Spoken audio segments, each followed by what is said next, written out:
Since we are going to start to configure SAP FICO, we have to first understand how it actually looks like to have a manufacturing business. So we are into two segments, SUV and passenger vehicle. Let's call it PPV, passenger vehicle. These are two segments. It's automobile industry, manufacturing. So if it is a manufacturing, of course, there will be a plant. There will be a supplying plant or a spare parts manufacturing plant, and there will be a selling plant, okay, where finished goods will be received. So let's call this raw material,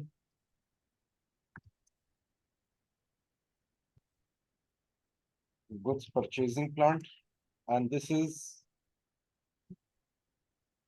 the real manufacturing, okay, for assembly, paint,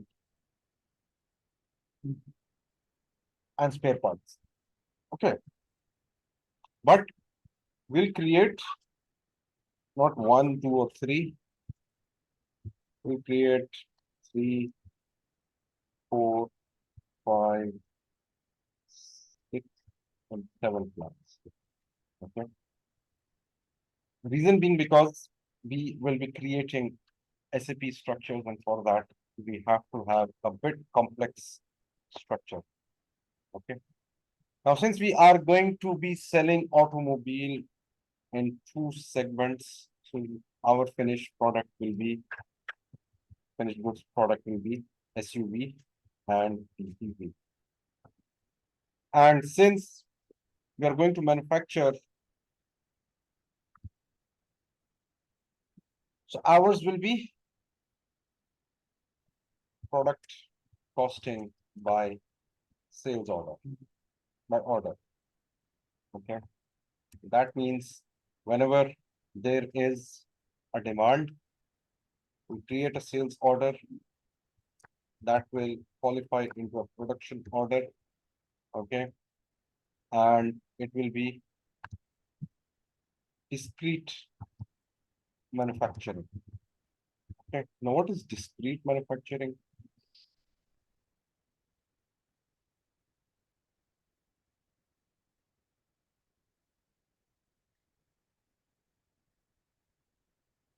Okay. Discrete manufacturing is basically that where byproducts,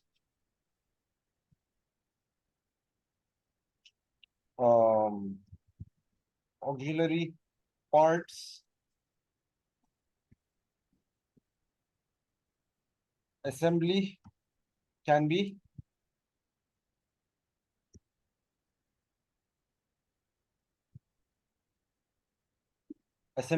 disintegrated and then integrated afterwards. Okay, but this is not possible in pharma, beverages, because this is a process industry. Once the medicine or the beverage is made, you cannot disintegrate it. You can scrap it, but you cannot disintegrate it. Over here, for example, laptops, computer assembly, it can be disintegrated and integrated afterwards, or reused or recycled or scrapped. Okay. So we have this business case, and for this, we will have our SAP structure. Now, what is the SAP structure that we are going to use? We will have operating concern. We will have the controlling area. We will have a company code or codes. We will have a plant, sales org, storage location, distribution center, and distribution center. What else do we have? Sales of storage location, distribution center, because storage location is integrated with plant and distribution center is located with sales of, because under distribution center we have sales offices. Okay. And here we have storage locations. Okay. So now what is the relationship? But before we actually go into relationship, we have something to discuss more. Okay. In this, we have whenever, before actually I tell you the relationship of all this, of all these areas and modules, let me first talk about ledger. In SAP, there is a universal one leading ledger. Okay. Now, this one leading ledger will have all the transactions, all the manual entries, and all records for month end, year end will be kept here, will be stored over here. So ledgers, when they are having this record, it will, of course, will be represented in some currency. Okay. Now, speaking of the currency, we have 10, 20, 30. Now, speaking of one in this 10 is company code currency. 2 is profit center currency, and this is group level currency or group currency. Okay. 0 over here is legal valuation. Then we have 1, 21, 31. So what is 1? This is group valuation. Over here we have, it is group or profit center, I can't recall, but there are 3 valuations. Okay. So this is company code currency with group valuation. This is profit center currency plus group valuation, and this is group currency and group valuation. Group valuation. Okay. Then we have 2, 0 and 1, 2, and this is profit center valuation, and we have 1, 2, 22, 32. Okay. Company code currency and profit center level valuation.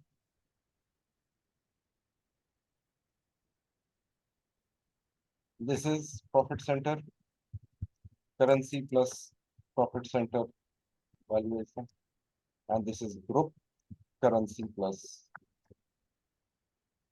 profit center value. Okay.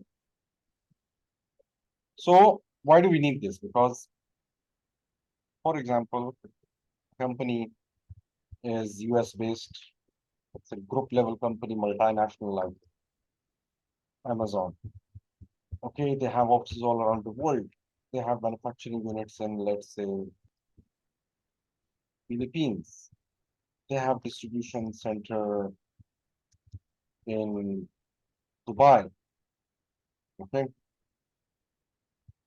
DXB distribution center. Okay, This is manufacturing, and this is head office, headquarter. Okay. In Philippines, manufacturing is happening in pesos. In distribution, its sales are happening in AED. So how do we report it? Okay.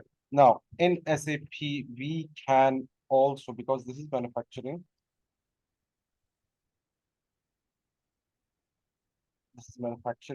So plant can be a profit center as well, if that is the business process, if that allows.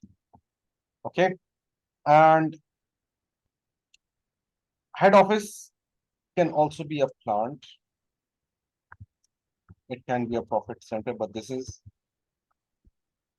because why we also maintain Amazon as plant. If it is a company code, and why plant, we'll discuss this later, but right now let's not confuse it. Let's believe that we have only one plant and we have a distribution center.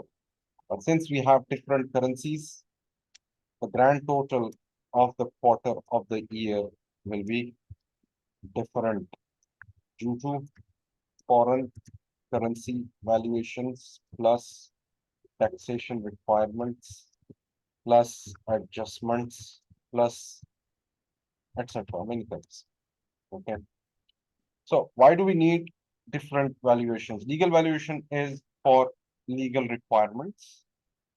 Group valuation is for group companies, because if the company, the head office is the mother company, and it is running like 10 companies, each functioning and operating in different currencies, it will want to see its books in USD or Euro or PKR. Okay. So that is group valuation. And then we have profit center valuation. Now, speaking of profit center again, why profit centers? Because let's say companies like Unilever, they have manufacturing and distribution centers and regional offices almost everywhere. And they have many products like detergent, soaps, liquids, cereals, okay, and chocolates. Okay. Now, since they are spread all around the world as a multinational company, if there are like 157 countries, it's not feasible. It's not feasible to define every country as a profit center. Not feasible. Operationally, it's not feasible. Okay. But you can define a profit center for detergent. Like, for example,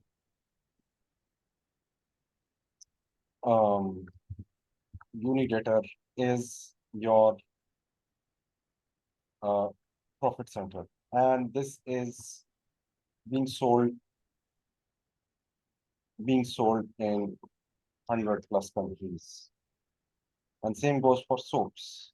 Let's say soap this is also in many countries, and so on for everyone. Okay. Now, since you have a controlled segment of profit centers, okay, you can actually manage for each country. Okay, you can view where is detergent being sold aggressively and where it is failing. Okay. Now, that being said, we will have, after profit center, we have a superlative to profit center, and that is segment. Okay. Profit centers report to the segments. Now, segments can be your business verticals. Okay. Now, let's say we can have in detergent and soaps, let's say we can call it the hygiene industry. Hygiene industry. Okay. Cereals and chocolates, this is dairy industry or confectionery. Okay. So we can have a subtotal and total of two segments, that how is our industry performing. Okay. From here, I believe profit center and segment relationship is well understood. Now, that being said, I've given a little bit of understanding. Coming next, operating concern.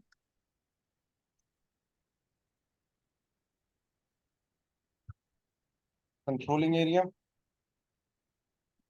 company codes, plants, and sales orgs,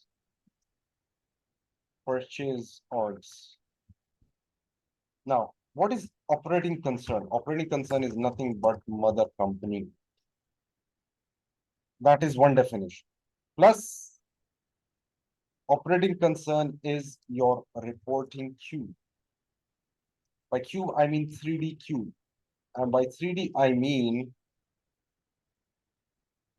December sales plus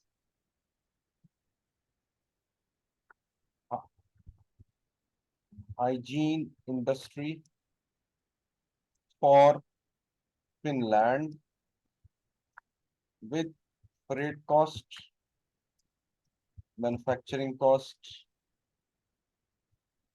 and let's say cost of sales. So what is happening here? I want to see sales of December for the hygiene industry, that includes detergents, liquids, and soaps for Finland, along with freight cost and cost of sales. Okay, cost of sales. So that will give me an bird's eye view in this 3D program, which is called operating concern, but this is always defined at the mother company level, because this is where the management is actually sitting. All the chartered accountants, the CTOs, and CXOs, production directors are sitting and making decisions. Decision makers are here. Okay. So now operating concern can have profit center currency or group currency or company code currency also. So profit center currency can also be controlling area currency as well.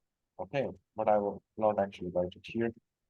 Okay, so this is for understanding purposes. Under the operating concern, we can have multiple, and the relationship is 1:many between operating concern and controlling area. Now, what is a controlling area? Now, controlling area is basically for management reporting, segment reporting, product costing, profit center accounting, profitability analysis, cost center accounting, cost element accounting. What else? These are the areas covered by a controlling area. And in this, we have a relationship between FI, SD, MM, PP, HCM, all actually influence transactions and integrate with CO very richly. That makes CO a little bit complex, not so complex, but once you get the logic of it, you can understand that it's not that difficult. But yes, there are many screens, many levels, many transactions, many variables for every industry.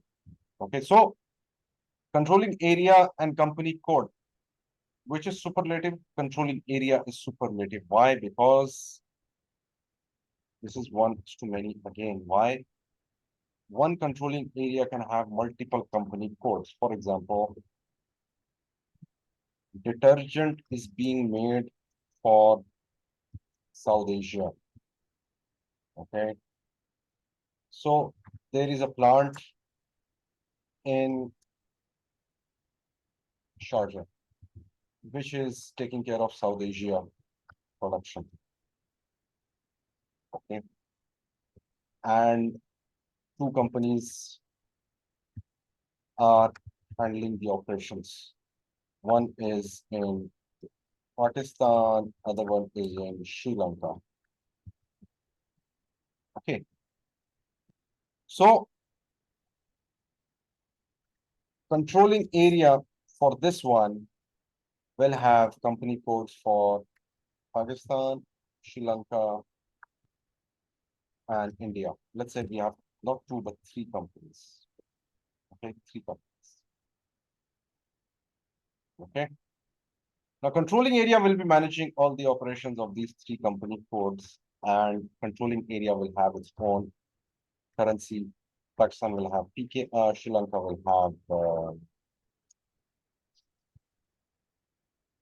rupee, I guess it's rupee or Sri Lanka, rupees and rupees. Okay, INR, INR. So in that way, we actually are synchronizing everything for this production segment of detergent in this part of the world, because over here detergents are different from that which are made in America or in Europe, because their standards are different. Okay. So the company code is basically a unit, organizational unit, which has its own financial statements. Okay. It captures manual transactions through FI, SD, MM, PP, ATM, and so on. Okay.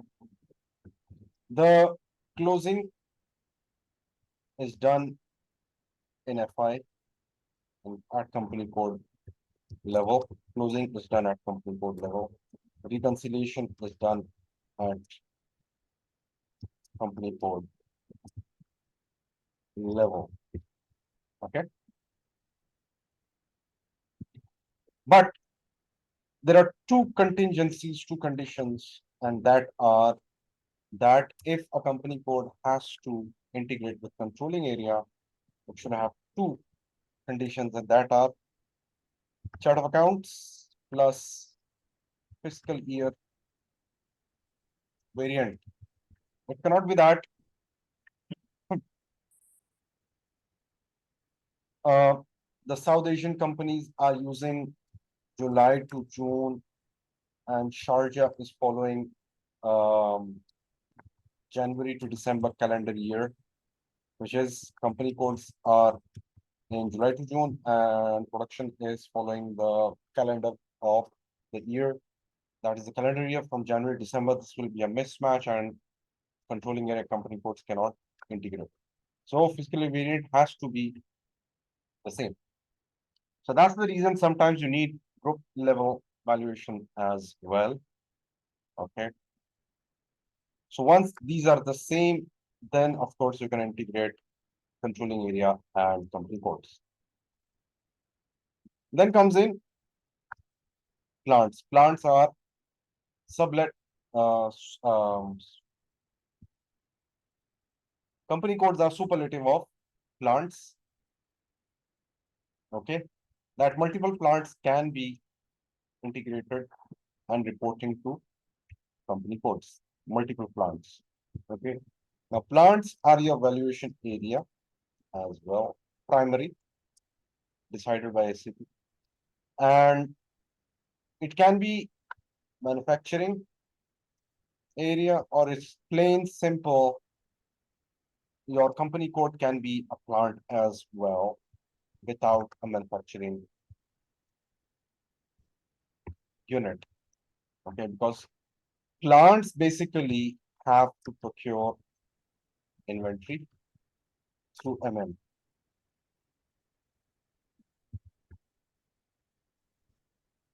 Okay, and plants have purchasing organizations. Again, purchasing organization and plants have um, one-to-many relationship. So why do we need multiple? Because one purchasing organization is responsible for raw material, the other is responsible for, let's say, raw material. If you're talking about detergent, they are taking in powder, and this is procuring RM chemicals. Three is RM packing or catalysts, okay, catalysts, and so on. Okay, so multiple purchase organizations will be can be defined in a plant, and it is integrated with plants also, plus it can be integrated with company codes as well. So next comes in the sales org. Now, sales org are basically integrated with company code, one to many. Again, sales org can be based on product variations or geographical variations. Under plants, we have storage locations. Storage locations. Okay, and this has one-to-many relationship with plants, and purchasing organizations are also part of purchase of plants. Sales org, they have distribution centers. Another distribution centers, we have sales offices. Each of these will have one-to-many relationship with its superlative representation. Sales offices will be this distribution center can be for detergents in Europe. Okay, and sales offices can be in London, Munich, Frankfurt, Madrid. Okay, so this is how it is distributed and it is reporting to sales org, and sales org is integrated with company code. I hope this relationship is clear to them. Okay.